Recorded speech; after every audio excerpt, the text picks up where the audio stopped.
E agora a gente fala sobre saúde. Nos últimos anos, medicamentos injetáveis para perda de peso têm ganhado destaque no tratamento da obesidade e das condições metabólicas associadas. A gente quer entender um pouco mais sobre tantas novidades que acabam surgindo recentemente com o médico endocrinologista Dr. Fúvio Tomazelli, que está conosco aqui na Jovem Pan News. Tudo bem, doutor? Bem-vindo, boa tarde. Boa tarde, bem-vindo e obrigado pelo convite. Tá, a gente que agradece pela atenção também. Bom, quais são os principais medicamentos que recentemente têm sido bastante utilizados aí para combater a obesidade e como, por exemplo, medicamentos injetáveis, né, que a gente vê falar bastante, né, com marcas diferentes, eles atuam então para perda de peso e como que acabam também impactando no organismo das pessoas que buscam esse tipo de tratamento, doutor? Certo. A gente tem alguns remédios mais antigos, né? Sibutramina, Orlistat, liraglutida, e a gente tem remédios mais novos. Um deles é um composto que é a bupropiona com a naltrexona, e os outros dois são medicamentos injetáveis, que são esses que você comentou. Um é a semaglutida e o outro é a tirzepatida, né? Essas medicações são injetáveis. A primeira delas, a semaglutida, ela é o que a gente chama análogo de GLP-1. Ela age numa via hormonal, uma via incretínica, e consegue diminuir apetite e auxiliar na perda de peso. A outra é a tirzepatida. Essa é uma medicação que a gente chama dupla agonista.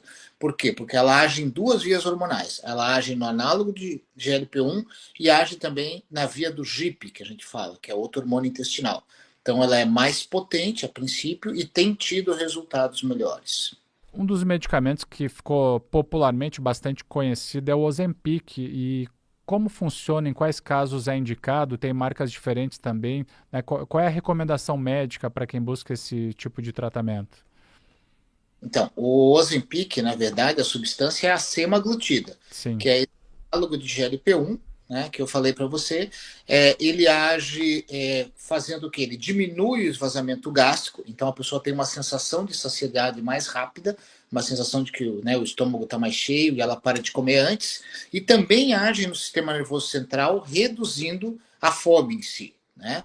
Então, essa é a semaglutida. Ela é disponibilizada três nomes comerciais diferentes no Brasil, né? E uma das formulações dela é uma formulação oral. Existe também a semaglutida oral. As injetáveis você pode encontrar com o nome de Ozempic e o Wegovy, e a formulação oral é o nome de Rybelsus.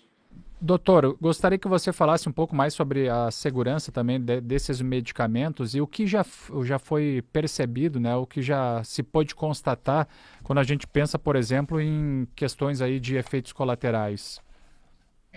O principal efeito colateral é no sistema gastrointestinal. Náuseas, vômitos, obstipação intestinal, mas geralmente são sintomas transitórios que passam em torno de 2 semanas.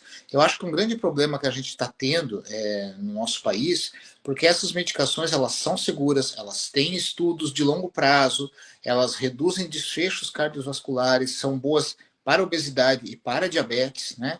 Mas, como todo medicamento, precisa de orientação médica. E a gente tem, infelizmente, no Brasil hoje, uma automedicação dessas substâncias, né?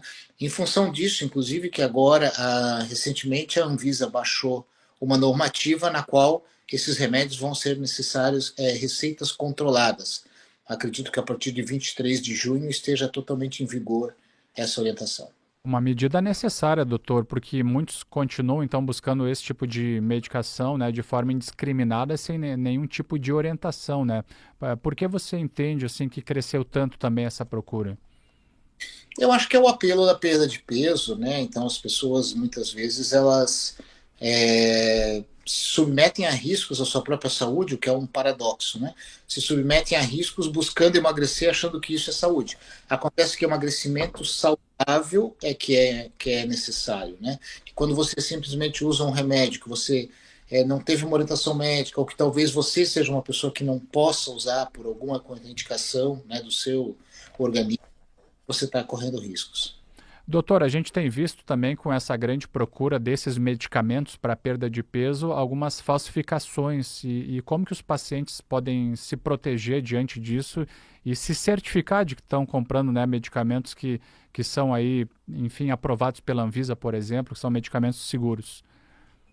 No caso da semaglutida, por isso que eu até falei os nomes comerciais, a gente só tem um fabricante no Brasil, né? Então, não existe outra. Eu acho assim, você tem que comprar primeiro, comprar farmácias que te forneçam nota fiscal e tudo mais, né? Não comprar de terceiros, né? E basicamente ver se realmente é um desses três nomes, né? O Ozempic, o Ribelcius, né? Ou o Egov, ou no caso da tirzepatida, que a gente não chegou a comentar, que também é um produto novo, é o Monjauro, tá? Então acho que esse é uma cautela que os indivíduos têm que ter. Doutor, para encaminhar também, que tipo de impactos você acredita que esses medicamentos têm gerado na forma de tratar a obesidade aqui em Santa Catarina e no Brasil também? Esses medicamentos eles representam, sem dúvida alguma, uma revolução no tratamento da obesidade, né? Porque eles têm uma potência boa, né? E eles tornam possível um tratamento clínico mais efetivo. Então, o que a gente não pode deixar de relembrar é que eles não substituem, né, as orientações habituais de estilo de vida, dieta, atividade física regular, né, ritmo de sono adequado, regerenciamento do próprio estresse, cortar tabagismo, cortar excesso de álcool. Então, eles são auxiliares, mas eles são bons auxiliares. A gente entende também hoje a obesidade como uma doença crônica. Então, em algumas situações, pode ser necessário um uso crônico dessa medicação, mas obviamente que sendo supervisionado por médico. Doutor Fúvio, obrigado pela atenção conosco aqui da Jovem Pan News, por falar desse tema aí que é tão importante, né, e sobretudo para orientar, né, para as pessoas cada vez mais procurar esse auxílio médico e não comprar nenhum tipo de medicamento de forma indiscriminada, até para evitar complicações mais sérias aí sobre a saúde, que é um bem muito sagrado de todos nós. Muito obrigado e bom trabalho para o senhor. Obrigado. Para você também, uma boa tarde. Boa tarde. Conversamos com o presidente da Sociedade Brasileira de Endocrinologia, o médico endocrinologista Fúvio Tomazelli, conosco aqui na Jovem Pan News.